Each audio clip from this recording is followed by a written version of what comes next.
Japón, marzo de 1989.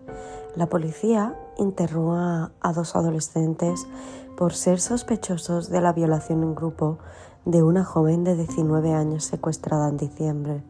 Uno de ellos cree que su compañero lo ha traicionado y confiesa dónde pueden encontrar el cadáver de Junko Furuta.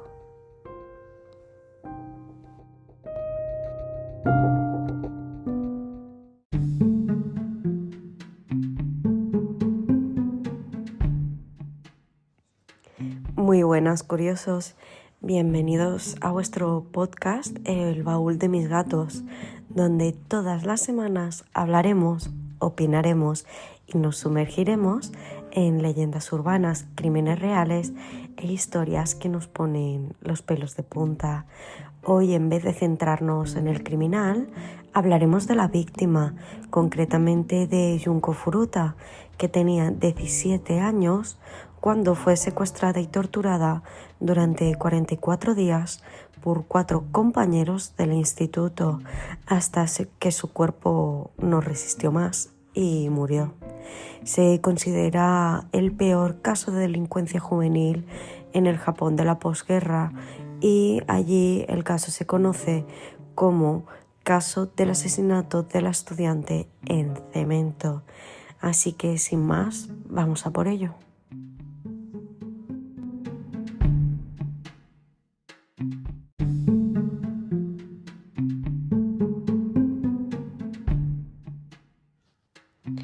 Junko Furuta nació el 18 de enero de 1971 en Misato, de la prefectura de Saitama, en Japón. Vivía con sus padres y sus 2 hermanos. Era la hermana mediana. Estudiaba en la escuela de secundaria Yasho Minami y en octubre de 1988 empezó a trabajar a tiempo parcial en una fábrica de moldes de plástico en su tiempo libre. Estaba ahorrando dinero para el viaje de graduación que había planeado con sus amigas. También había aceptado un trabajo para después de su graduación en una fábrica de electrónica e indudablemente pues tenía un futuro brillante por delante, ¿no? Era una chica responsable, cariñosa y muy querida por su familia y sus compañeros de clase. La recuerdan como una estudiante con excelentes notas y que sus ausencias eran muy extrañas. Era tímida y destacaba en todas las asignaturas. Nunca había tenido novio y tampoco salía de fiesta ni bebía alcohol, algo que desde luego llamaba la atención para una chica de su edad que estaba a punto de graduarse y entrar a la vida adulta, ¿no? Tenemos poca información sobre su vida, pero a rasgos generales vemos que pues era una chica responsable, estudiante y feliz.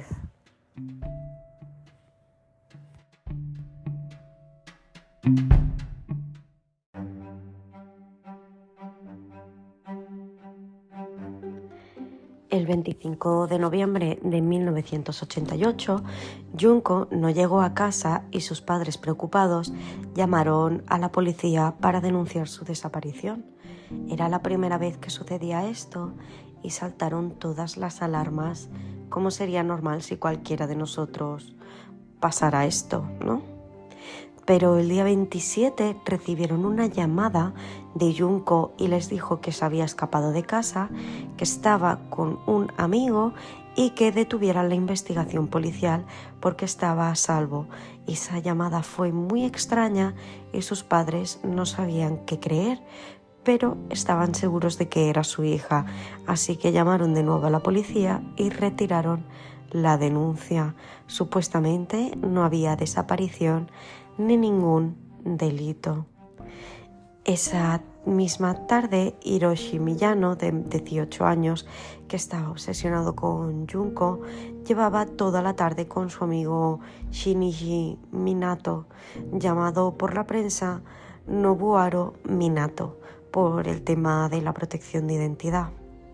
Estaban deambulando por las calles de Misato con la intención de robar y violar a chicas locales, Ambos eran compañeros de instituto de Junko. Alrededor de las 8:30 p.m. vieron a Furuta en bicicleta que iba de regreso a casa después del trabajo y Miyano le ordenó a Minato que tirara de la bicicleta a Junko y saliera corriendo. Así él podría aprovechar para acercarse como si fuera un testigo de lo que había sucedido y ofrecerle llevarla a casa a salvo. Algo muy importante sobre este caso es que Hiroshi Miyano era parte de la mafia de los yakuza, la cual en esa época aterrorizaba a toda la población japonesa y ni la policía la perseguía por temor a las repercusiones que esto pudiera tener. Desde el siglo XVII se dedican principalmente a extorsionar, el tráfico de drogas, armas y seres humanos. Junko Furuta, que estaría aún en shock de la caída y todo lo que acababa de suceder, pues vio la cara conocida y además le ofrecía protección, así que aceptó. Sin saber que nunca más regresaría a casa, Hiroshi la guió hacia un almacén que había cerca y una vez allí la amenazó diciéndole que pertenecía a la mafia de los yakuza y que si no hacía todo lo que quería, la mataba sin pensarlo. En el almacén la violó varias veces y después la llevó a un hotel para seguir con sus aberraciones. Cuando ya estaban en la habitación, se le ocurrió que estaría bien llamar a sus amigos Shinichi Minato, el cual había tirado a Junko de la bicicleta, Yogura y Yasushi Watanabe, y alardeó de lo que había hecho, ¿no? Pero a su amigo Minato se le ocurrió algo mejor que lo que ya había sucedido, que la retuviera para que pudieran seguir abusando de ella, pero en esta ocasión todos. Estos 4 muchachos tenían un amplio historial criminal, ya habían hecho cosas similares y hacía poco tuvieron secuestrada a otra chica de la que abusaron, pero que dejaron libre amenazándola de muerte si decía algo. Alrededor de las 3 a.m., Hiroshi llevó a Junko a un parque cercano, donde Minato, Ogura y Watanabe estaban esperando. Le dijeron que sabía dónde vivía porque habían cogido la dirección de su casa de uno de sus cuadernos y que si intentaba hacer algo, los miembros de la yakuza matarían a su familia, por lo que la tenían totalmente atemorizada y ni siquiera podía pestañear. La llevaron a una casa del distrito de Ayase de Adachi, donde fue violada en grupo, y esta casa era la propiedad de los padres de Shinichi o Nobuharu Minato. Depende de quién cuente la historia, se dice con un nombre u otro, y este ya era su lugar habitual de pandilla. Cuando los padres de Minato la vieron, tuvo que fingir que era la novia de uno de sus secuestradores, pero obviamente, dadas las condiciones de Junko, esto duró muy poco y finalmente el teatro terminó cuando quedó claro que no iban a denunciar lo que estaba sucediendo.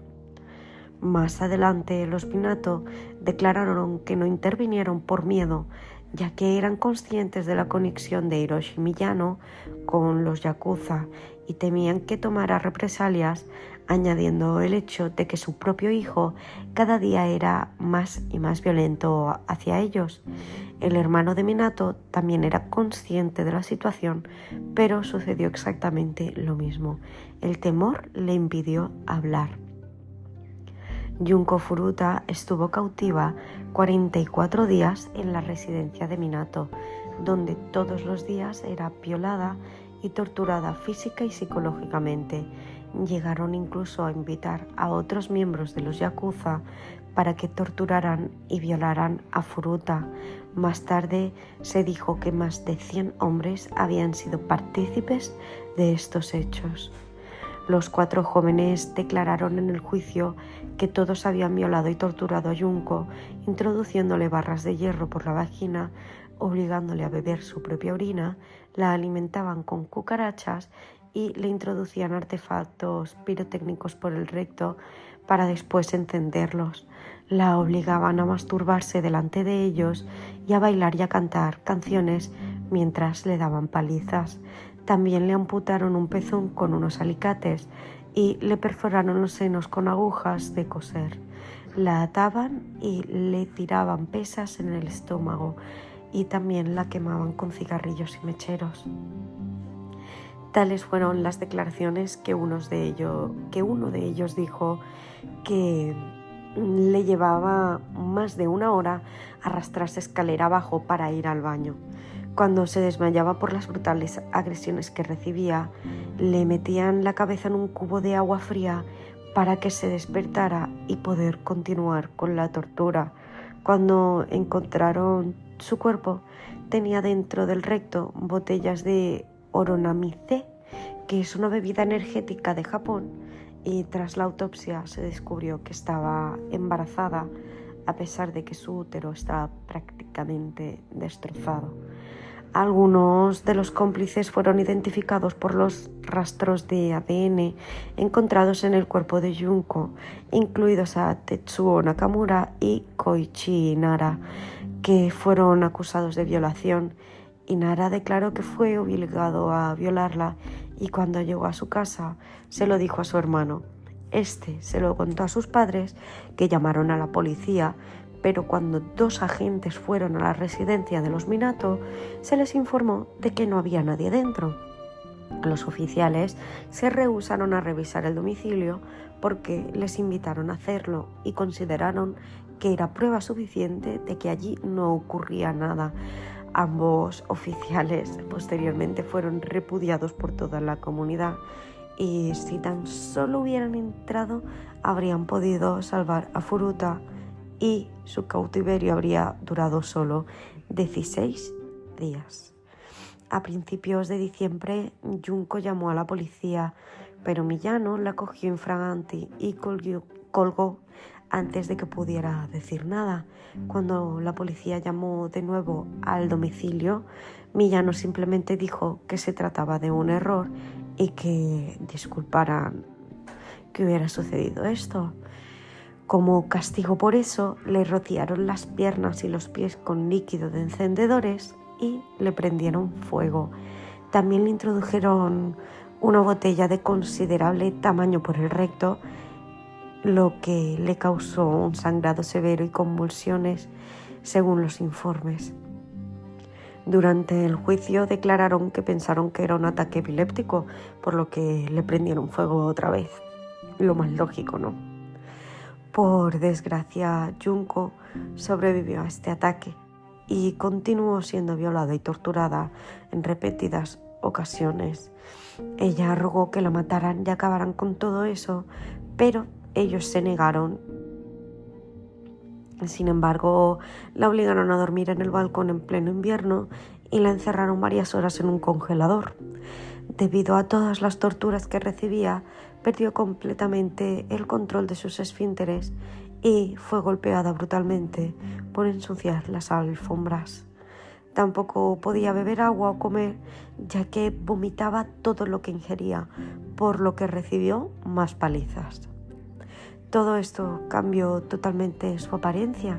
Estaba tan hinchada que prácticamente no se podían distinguir sus rasgos y su cuerpo estaba totalmente lisiado y rezumaba un olor a putrefacción, por lo que sus captores perdieron el interés sexual en ella y el resultado de esto fue que los 4 amigos secuestraron y violaron a una chica de 19 años cuando se dirigía a su casa de su trabajo, pero la liberaron. El 4 de enero de 1989, retaron a Junko a jugar a Mahjong, un juego de mesa que también es conocido como gorrión. Para su desgracia, pues Junko ganó y Miyano descargó toda su ira. La golpearon con una barra de hierro, le colocaron 2 velas sobre los párpados quemándoselos con la cera caliente, la obligaron a incorporarse y la golpearon los pies con un palo. No pudo sostenerse de pie y cayó al suelo, colapsando con un ataque de convulsiones. Sangraba y de la pus, le salía pus de sus quemaduras infectadas. Los 4 amigos se pusieron bolsas de plástico en las manos y siguieron golpeándola y tirándole pesas de hierro en el estómago. La rociaron entera con líquido para encendedores y le prendieron fuego. Declararon que intentó apagarlo en un intento desesperado, pero poco a poco perdió la fuerza y finalmente murió a manos de sus torturadores. El informe reveló que la tortura duró 2 horas aproximadamente. El hermano de Minato lo llamó y le dijo que pensaba que Junko estaba muerta y por miedo a ser condenados por asesinato, el grupo envolvió el cadáver en mantas y lo metieron en una maleta. Luego lo pusieron en un bidón metálico de 208 litros y lo llenaron con cemento fresco. Alrededor de las 20 p.m. trasladaron el bidón a una zona donde la gente solía abandonar basura y electrodomésticos viejos en coto.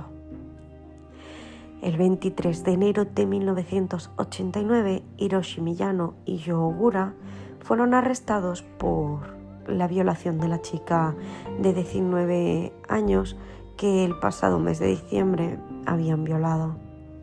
Y el 29 de marzo, 2 policías fueron a interrogarlos.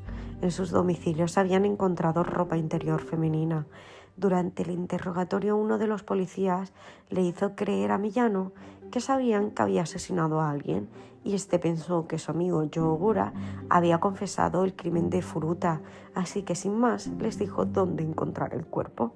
Al principio los agentes se quedaron en shock con la confesión que acababan de presenciar, pensando que se trataba de una mujer y su hijo de 7 años de los que hablaba. Estos habían desaparecido 9 días antes que Junko Furuta y a día de hoy sigue siendo un misterio sin resolver. Al día siguiente, siguiendo las indicaciones de Miyano, fueron a la dirección donde encontraron el cuerpo de Furuta. Pudieron identificarla por las huellas dactilares. Su cuerpo estaba tan destrozado que era imposible identificarla. El 1 de abril volvieron a detener a Yo Ogura por agresión sexual y después otra vez por el asesinato de Furuta. Y detrás de él fueron Watanabe, Minato y su hermano. Además, como cómplices que participaron en el abuso contra Junko, se identificó formalmente a Tetsuo Nakamura y Koichi Inara, que después fueron acusados de violación tras encontrar su ADN tanto en el exterior del cuerpo como en el interior.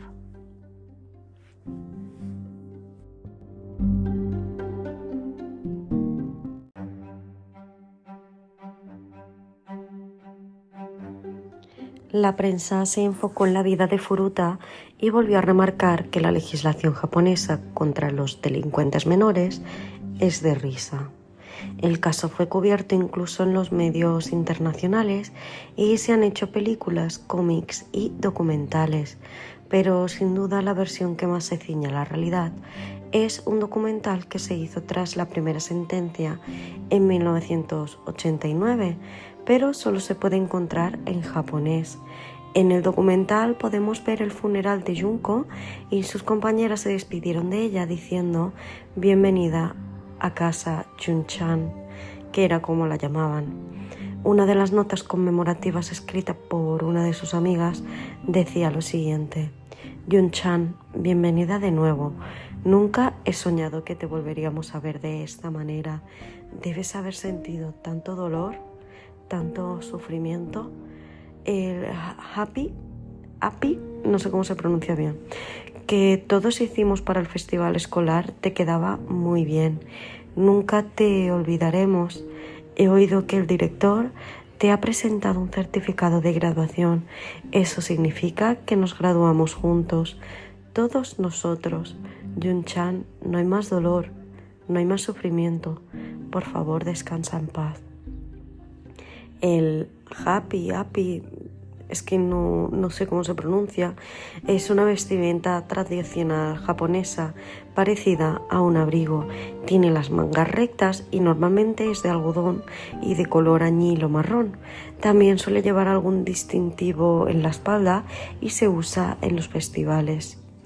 El que iba a ser el jefe de Furuta les entregó a sus padres el uniforme que habría usado y lo colocaron en su ataúd.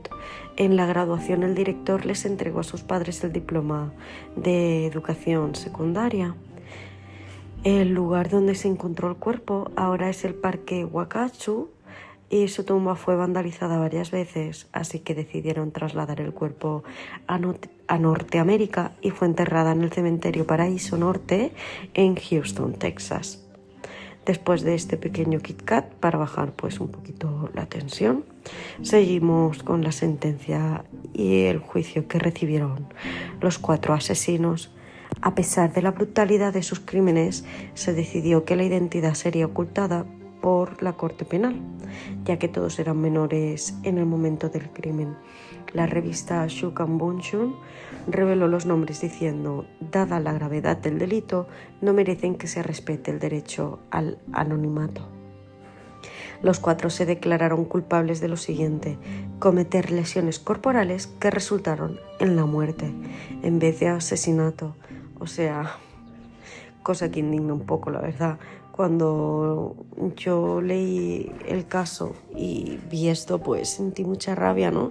Cómo podían tener tan poca vergüenza de decir, ay, no, es que, yo qué sé, fue como que le dieron una sola paliza y pues se murió. No, o sea, increíble, vamos.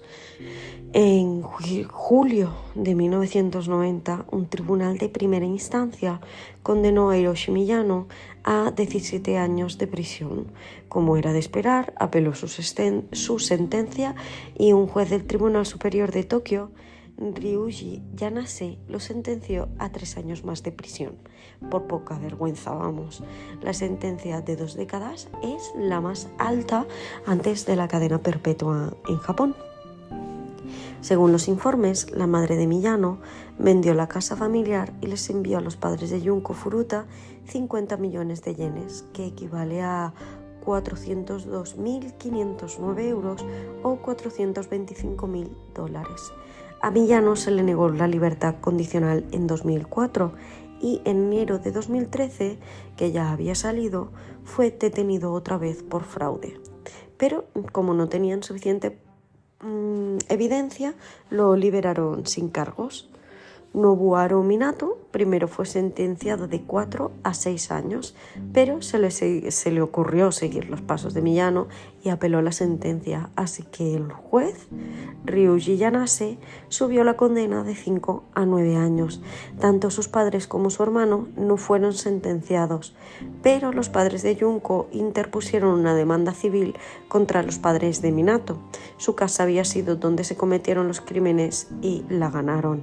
En 2018 detuvieron otra vez a Minato por intento de asesinato. Golpeó a un hombre de 32 años con una vara de metal e intentó cortarle la garganta con un cuchillo. Yasuji Watanabe fue sentenciado de 3 a 4 años y después se reconsideró la sentencia y se le condenó de 5 a 7 años. No tenemos más datos de este. Yogura estuvo 8 años en la prisión juvenil antes de que lo liberaran en agosto de 1999. Se dice que cuando lo soltaron se jactó del crimen porque él había sido encarcelado. En julio de 2004 lo arrestaron por agredir a Takatoshi Isono. eran conocidos y Ogura pensó que su novia había tenido alguna aventura con él. Lo secuestró en su camioneta y lo llevó de Adachi a Misato, donde su madre tenía un bar. Isono recibió una paliza durante 4 horas y durante todo este tiempo Ogura lo amenazó con matarlo y se jactó de que antes ya había cometido un asesinato y que sabía muy bien cómo salirse con la suya. Por este delito fue condenado a 7 años de prisión y a día de hoy está libre. Se dice que la madre de Ogura destrozó la tumba de Junko y la culpó de que arruinara la vida de su hijo.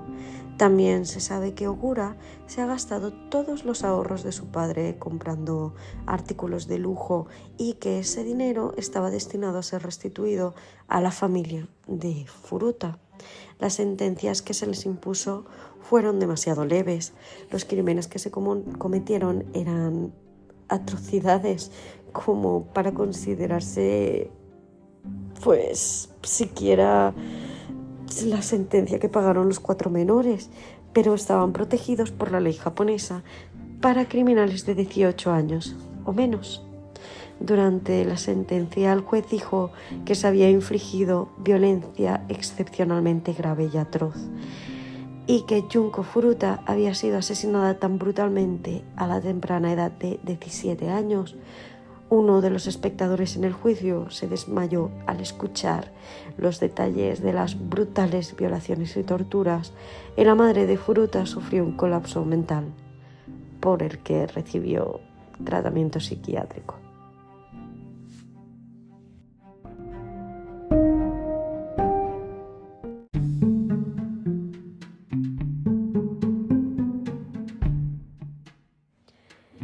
Bueno, curiosos, y hasta aquí el episodio de hoy. Muchísimas gracias por haberme escuchado un domingo más y podéis ver imágenes del caso y otras cositas interesantes en nuestras redes sociales. Nos encontráis en Instagram y TikTok como El Baúl de Mis Gatos Podcast y el episodio completo lo tenéis disponible en YouTube y en Spotify. Seguirnos, darnos amor y dejarnos vuestros comentarios para que podamos seguir haciendo contenido.